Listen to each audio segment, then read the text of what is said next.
Peggy 18.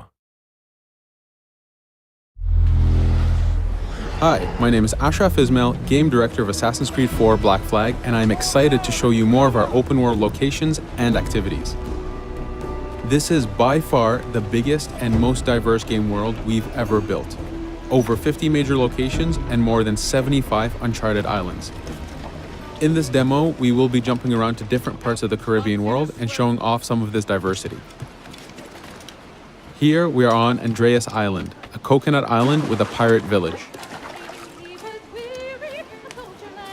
Up ahead, we have a tavern. Taverns are places where you can hire crew, pay for secret information about valuable convoys, you can play mini-games, and of course, you can have a drink. To gain access to all of this, you need to prove yourself with your fists.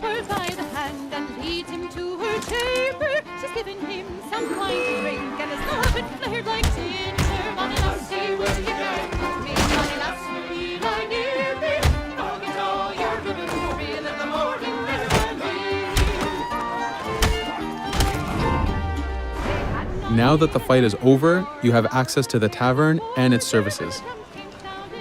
This being a tavern, there's always plenty of rum to be drank, but drinking too much will have some fun surprises for you.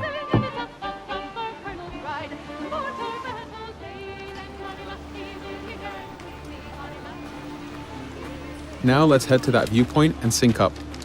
Each viewpoint in the game is a small navigation puzzle to reach the top.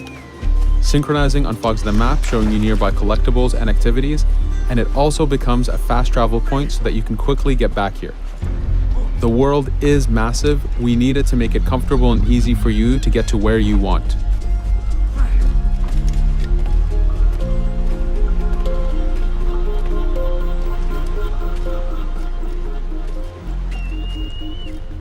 These viewpoints are also an opportunity for us to show off how beautiful and expansive this world really is.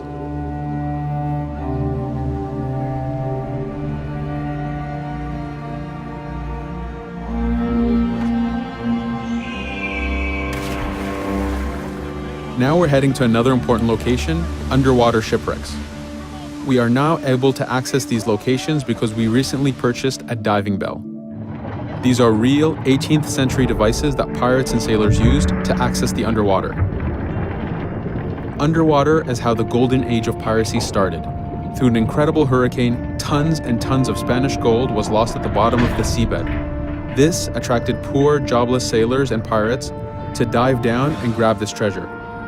It was important for us to include the underwater as a new environment because it was so important to the history of piracy. The underwater is full of unknown dangers and predators.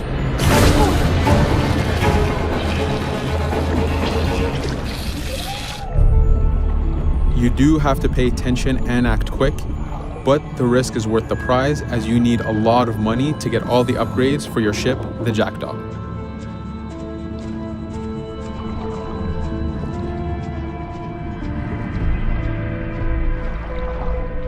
Stealth is very important even in the underwater. Here we can use the seaweed and plant life to keep yourself hidden from sharks and other dangers.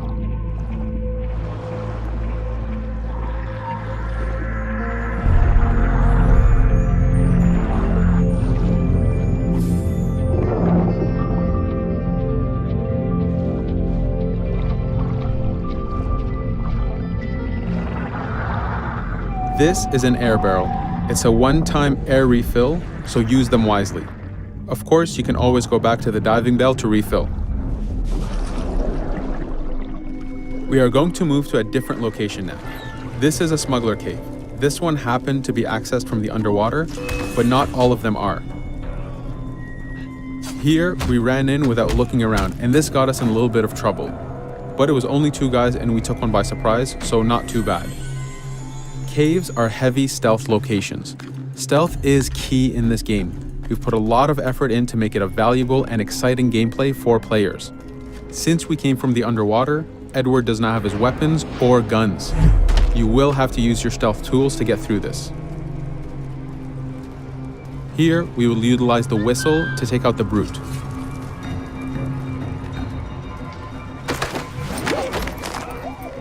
Anytime an enemy is taken out, they will drop their weapon for you to use.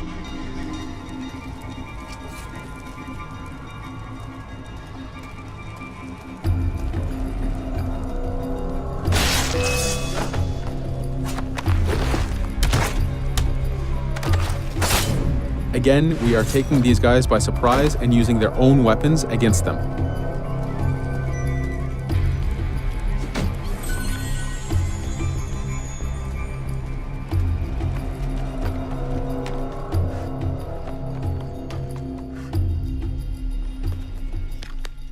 Using just your fists keeps things quiet.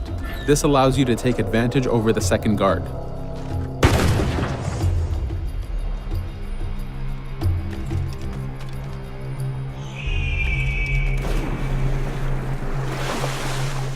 Up to this point, we've been doing a lot of pirating. This has attracted the attention of pirate hunters. This is fed back to you with the clashing swords above the health bar. This is a first level hunter after us. You can push the wanted system to reach level 4, where you have a fleet of intense aggressive hunters after you. The horn you heard indicates that this is a charger type ship. This ship is all about getting close and ramming. Each ship type has a unique sound associated to it, the scariest being the war drums of a man of war. Your first mate, Adewale, is always giving you helpful advice and feedback. The chain shot is a stun weapon. Hitting ships slows them down. Great for stopping a charger's attack.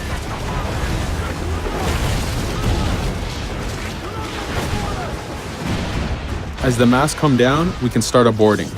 We need to take out 10 crew members to win the boarding. Of course, we can do it any way we want. In this case, since this is a smaller ship, the swivel gun is very efficient.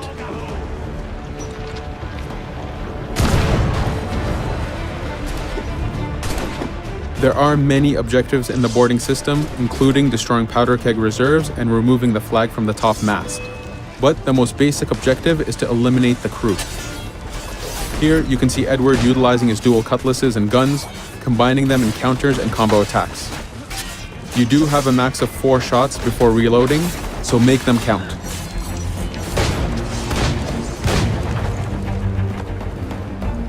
Plundering a hunter allows you to send a very powerful ship to your fleet. They are also a good way to gain ammo for the Jackdaw. In this case, we will use this opportunity to lower our wanted level.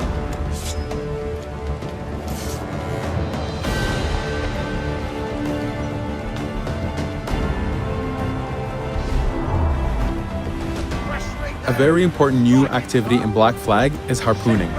Historically, pirates harpooned as a source of income. Ready the whaleboat, lads.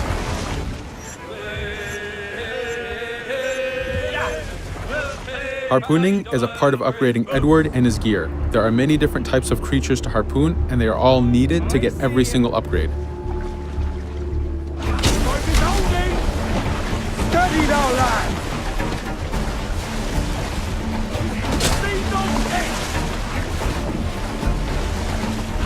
Success!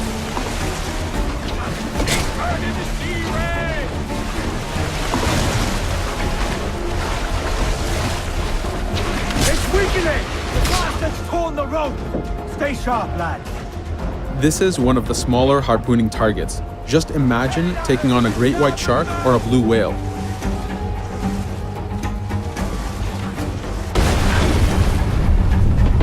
This one's dangerous!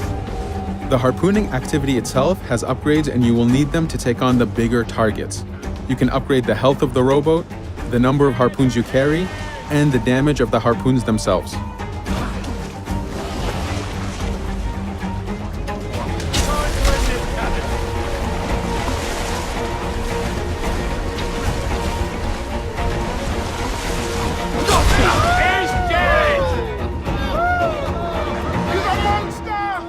This was just a tease of the activities and locations. There is tons more for you to experience. Thank you for watching.